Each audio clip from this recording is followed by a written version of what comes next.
Hello నమస్కారం. Welcome back to orange seven. చెక్కల మసాలా అంటే అందరికీ చాలా ఇష్టమే కదా. మనం బయట నుంచి కొనుక్కొని తింటుంటాము. ఈరోజు మన ఇంట్లో హైజీనిక్గా స్ట్రీట్ స్టైల్ చెక్కల మసాలా ఎలా చేయాలో చూద్దాం.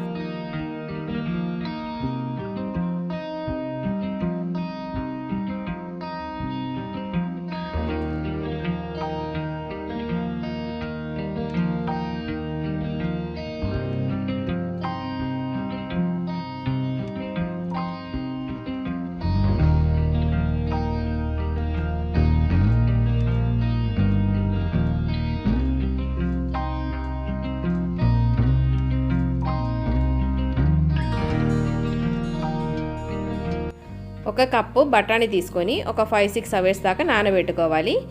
నానబెట్టిన బఠానీని కుక్కర్లో వేసుకొని మునిగేదాకా నీళ్లు పోసుకొని ఒక 5-6 విసిల్స్ దాకా ఉడకబెట్టుకోవాలి.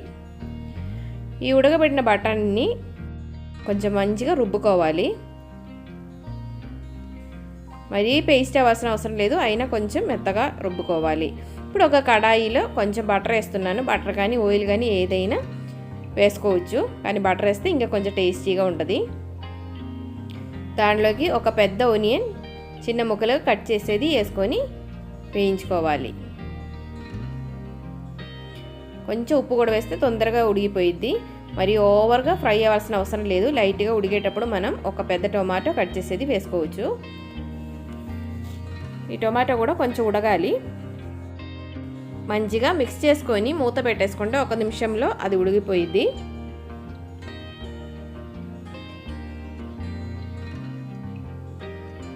టొమాటో కూడా ఉడికిన తర్వాత దానిలోకి ఒక 1/2 టీ స్పూన్ దాకా పసుపు, 1/2 టీ స్పూన్ దాకా కారం, 1/2 టీ స్పూన్ దాకా జీలకర్ర పౌడర్, అలాగే 1 టీ స్పూన్ దాకా చాటు మసాలా వేసుకొని మంచిగా మిక్స్ చేసుకోవాలి.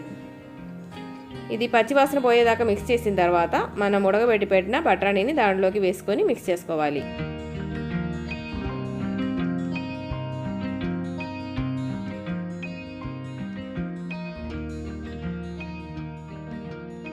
బఠానీ మసాలాలో మంచిగా మిక్స్ చేయాలి.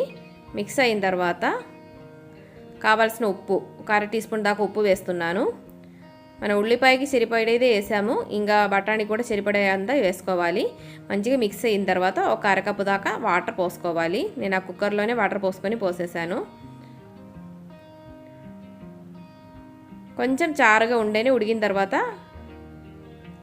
కరెక్ట్గా థిక్నెస్ ఉంటుంది.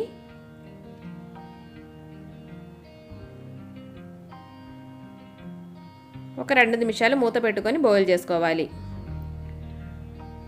ఇప్పుడు మసాలా రెడీ అయిపోయింది. దాంట్లోకి కొంచెం కొత్తిమీర కూడా వేసుకోవాలి. ఉప్పు మసాలా అంతా చూసుకొని కరెక్ట్ చేసుకోండి. కొంచెం కొత్తిమీర కూడా వేసుకోండి, బాగుంటుంది టేస్ట్. ఇప్పుడు మనం లో ఫ్లేమ్ మీద పెట్టుకొని దాంట్లోకి చెక్కల్ని నానబెట్టుకోవాలి. ఒక 4 చెక్కలు దాకా వేస్తున్నాను. ఎక్కువ టైం అవసరం లేదు, ఒక 1 మినిట్ చాలు. ఓవర్గా నానిపోక ముందే తీసేసుకోండి. పైన కూడా కొంచెం మసాలా వేసేస్తే తొందరగా రెడీ అయిపోతుంది. ఫ్లేమ్ ఆపలేదు, లో ఫ్లేమ్ మీద పెట్టేశాను. వేడివేడిగా తింటేనే బాగుంటుంది. ఇప్పుడు మన అందరి ఇంటి దగ్గర చెక్కలు బాగా ఎక్కువగానే ఉంటుంది కదా, అందరు ఒట్టిగా తిని బోరు కొట్టేసి ఉంటుంది. ఇప్పుడు మసాలాలు చేసుకొని పెడితే పిల్లలు బాగా ఇష్టంగా తింటారు. మనకి అందరికీ బయట ఇవి తినడానికి చాలా ఇష్టమే కదా. ఇప్పుడు చల్లగా ఉండే క్లైమేట్లో వేడివేడిగా తినడానికి చాలా బాగుంటుంది. ఈ చెక్కలు తీసుకొని ప్లేట్లో పెట్టిన తర్వాత ఒక పించు చాటు మసాలా, అలాగే ఒక పించు కారం, అది కూడా చల్లేసుకుంటే బాగుంటుంది. అవసరమైతేనే చల్లుకోండి, లేకపోతే మసాలాలోనే అడ్జస్ట్ చేస్తే సరిపోతుంది.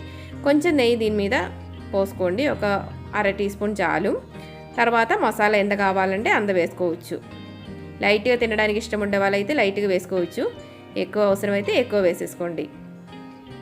దీని మీద కొంచెం ఉల్లిపాయ ముక్కలు, అలాగే కొంచెం కొత్తిమీర కూడా వేసుకోండి. మళ్ళీ కావాలంటే చాట్ మసాలా అలాగే కారం వేసుకోవచ్చు. దీని మీద కూడా మనం కార్న్ఫ్లేక్స్ అలాగే బూందీలు ఇవి కూడా వేసుకోవచ్చు, ఇష్టం ఉండే వాళ్ళు వేసుకోవచ్చు. ఇలాగ 2-3 సార్లు కట్ చేసుకోవాలి. మనం ఓవర్గా నానబెట్టలేదు కాబట్టి కట్ ఇస్తేనే బాగుంటుంది తీయడానికి. ఇప్పుడు ఇది సర్వింగ్కి రెడీ అయిపోయింది. ఉల్లిపాయలు కొత్తిమీర మనకి కావాలంటే ఎక్కువ వేసుకోవచ్చు. వేడివేడిగా తింటే చాలా బాగుంటుంది. అందరూ ఒకసారి ట్రై చేసి చూడండి. అందరు హెల్తీగా ఉండండి, హ్యాపీగా ఉండండి. Thanks for watching. Orange continues. Bye bye.